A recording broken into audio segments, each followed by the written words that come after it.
90 साल ये सिर्फ एक आंकड़ा नहीं है। ये वो दौर था जिसने एक पूरे उपमहाद्वीप की मतलब हमारे भारत की किस्मत को हमेशा हमेशा के लिए बदल दिया।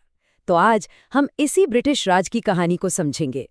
1858 से लेकर 1947 तक भारत पर ब्रिटेन के उन 90 सालों के सीधे शासन को। सवाल ये है कि आखिर कैसे इस साम्राज्य ने एक पूरे युग को अपनी शक्ल दी और एक ऐसी विरासत छोड़ी जिसका असर हम आज भी महसूस करते हैं। तो इस काफी जटिल कहानी को समझने के लिए हम इसे 5 हिस्सों में देखेंगे।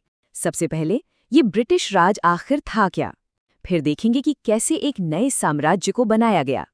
इसके बाद बात होगी राष्ट्रवाद के उदय की और फिर स्वशासन की तरफ बढ़ते कदमों की। और आखिर में हम उस दौर को समझेंगे जब हमें स्वतंत्रता मिली लेकिन साथ ही विभाजन का दर्द भी।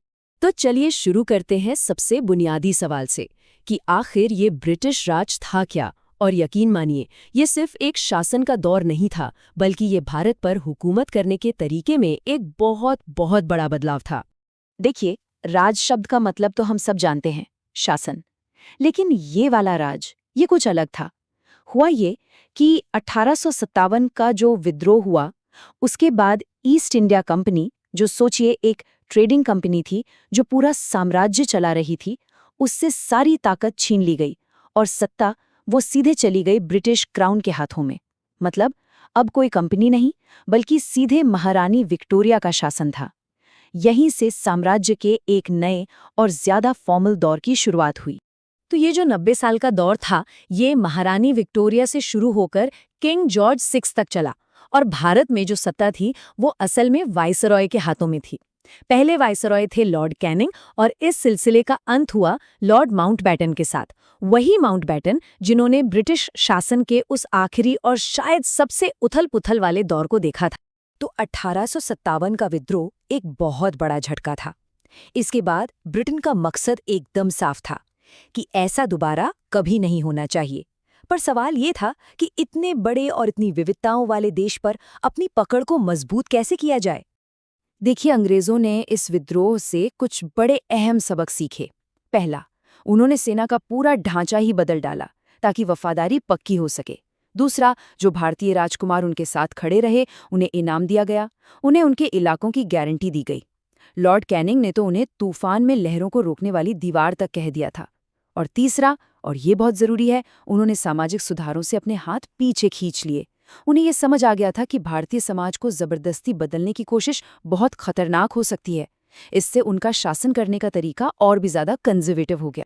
और पॉलिसी में ये जो बदलाव था, ये 1858 में महारानी विक्टोरिया की घोषणा में साफ साफ लिखा गया था। इसमें कहा गया, हम अपने किसी भी प्रजा पर अपने विश्वास थोपने के अपने अधिकार और इच्छा दोनों का त्याग करते हैं। मतलब मैसेज एकदम क्लियर था, हम आपके धार्मिक और सामाजिक मामलों से दूर रहेंगे। ये एक तरह से पारंपरिक शासकों और आम जनता को शांत करने का एक स्मार्ट पॉलिटिकल मूव था, ये बताने के लिए कि उनके रहन सहन के तरीके का सम्मान किया जाएगा।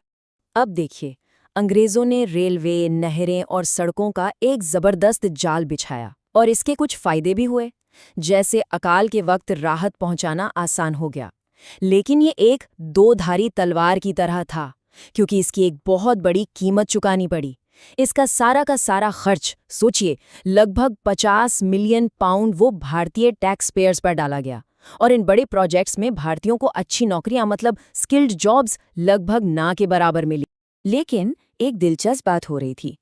एक तरफ अंग्रेज अपने साम्राज्य को मजबूत कर रहे थे और दूसरी तरफ उनके ही बनाए हुए औजार जैसे कि शिक्षा, रेलवे, एक जैसा एडमिनिस्ट्रेशन, यही सब चीजें अनजाने में एक नई ताकत को जन्म दे रही थीं। और वो ताकत थी भारतीय राष्ट्रवाद। और यहीं से संगठित राजनीति ने आकार लेना शुरू कर दिया। 1885 में बनी भारतीय राष्ट्रीय कांग्रेस, इसे बनाया था पश्चिमी शिक्षा पाए लोगों ने और उनका शुरुआती मकसद आज़ादी मांगना नहीं था, बल्कि ब्रिटिश पॉलिसी में अपनी बात रखना था। फिर एक बड़ा टर्निंग पॉइंट आया 1905 में, जब बंगाल का विभाजन हुआ। इसके खिलाफ जबरदस्त विरोध हुआ और स्वदेशी आंदोलन शुरू हुआ। और इसी के जवाब में 1906 में मुस्लिम समुदाय के हितों की हिफाजत के लिए ऑल इंडिया मुस्लिम लीग बनी। यहीं से भविष्य की राजनीति की नींव पड़ गई थी। तो अब हम 20वीं सदी में आ गए हैं और यहाँ से स्वशासन यानी अपने खुद के राज की मांग और भी ज्यादा तेज हो गई। और फिर आया पहला विश्व युद्ध, जो एक बहुत बड़ा मोड़ साबित हुआ। ब्रिटिश भारतीय सेना के 14 लाख, जी हां 1.4 मिलियन सैनिकों ने इसमें हिस्सा लिया। इतने बड़े योगदान के बाद भारत में स्वशासन की मांगें उठना और भी जोरदार हो गया था। और इसी माहौल में महात्मा गांधी भारत लौटे। उनका जो स्वराज का सपना था वो सिर्फ अंग्रेजों से राजनीतिक आज़ादी पाने तक ही नहीं था, ये एक बहुत बड़ी सोच थी। इसके 3 सबसे जरूरी हिस्से थे। पहला, हिंदू मुस्लिम एकता। दूसरा, समाज से छुआछूत यानी अस्पृश्यता को जड़ से खत्म करना। और तीसरा, स्वदेशी मतलब आत्मनिर्भर बनने के लिए भारत के अपने छोटे उद्योगों को फिर से जिंदा करना। लेकिन फिर 1919 में हुआ जलियांवाला बाग हत्याकांड। इस एक घटना ने शांति के रास्ते पर चल रही उम्मीदों को पूरी तरह से तोड़ दिया।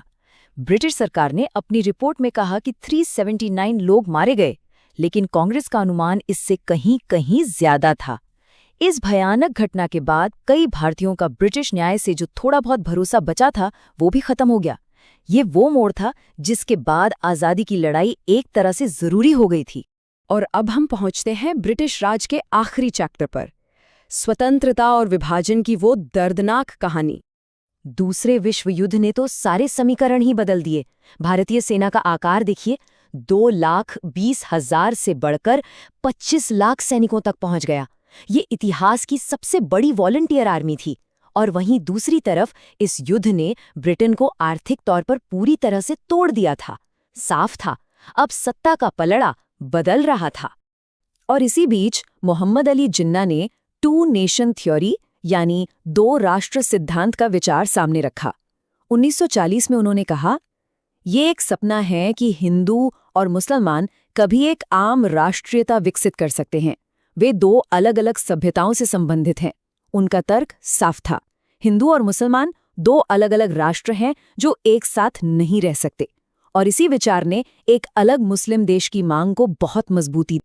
और फिर आखिरकार अगस्त 1947 में भारत को आज़ादी तो मिली, लेकिन एक बहुत बहुत भयानक कीमत पर। देश के बंटवारे ने हिंसा की एक ऐसी लहर पैदा की जिसमें अनुमान के मुताबिक 2.5 लाख से लेकर 5 लाख लोगों की जानें गईं। ये आज़ादी का वो पल था जिस पर हमेशा के लिए एक भयानक त्रासदी का दाग लग गया। तो ब्रिटिश राज तो खत्म हो गया, लेकिन उसकी विरासत, उसकी छाप आज भी भारत, पाकिस्तान और बांग्लादेश के आज को प्रभावित कर रही है। और ये हमें इस सवाल पर सोचने के लिए छोड़ जाता है कि कैसे सिर्फ 90 साल का एक शासन आने वाली पूरी एक सदी को और 3 नए राष्ट्रों के भविष्य को आकार दे सकता है।